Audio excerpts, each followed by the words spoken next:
बेताब कर रहे हैं, आपको सीधा ले चलते हैं।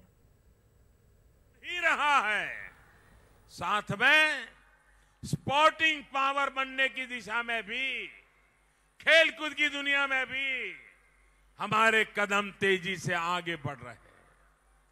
देश को खेल के मैदान में आगे बढ़ाने में आदिवासी अंचलों के युवाओं का महत्वपूर्ण रोल रहा है और आगे ये और अधिक बढ़ने वाला है।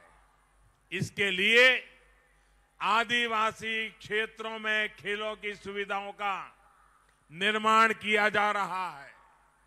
केंद्र सरकार की कोशिश है कि आदिवासी युवाओं के खेल कौशल को निखारने के लिए आदिवासी बाहुल्य जिलों में विशेष खेल सुविधाओं का निर्माण हो। इसके लिए हर जिले को आने वाले वर्षों में 5 करोड़ रुपए तक की सहायता का प्रावधान किया गया है। ओडिशा तो वैसे ही भारत को खेलों के अनेक सितारे देता रहा है।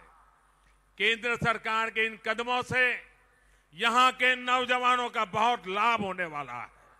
साथियों, ये हम सभी का प्रयास है कि नया ओडिशा, नया भारत भव्य और दिव्य हो। हमारा ये देश विकास के अपने प्रकाश पुंज से दुनिया को आलोकित करता रहे। इसके बड़े बड़े जानकार, बड़ी बड़ी संस्थाएं कह रही है कि भारत तेज गति से विकास करने वाला है। ये दौर हमारा है, ये युग हमारा है।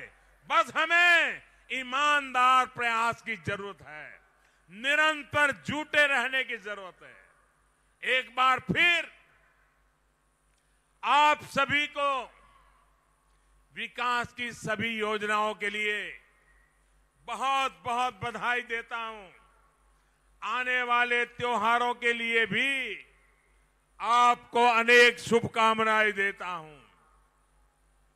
वंदे उत्कल जननी, भारत माता की, भारत माता की, भारत माता की जय जगन्नाथ, जय जगन्नाथ। बहुत बहुत धन्यवाद। ओडिशा में वजीर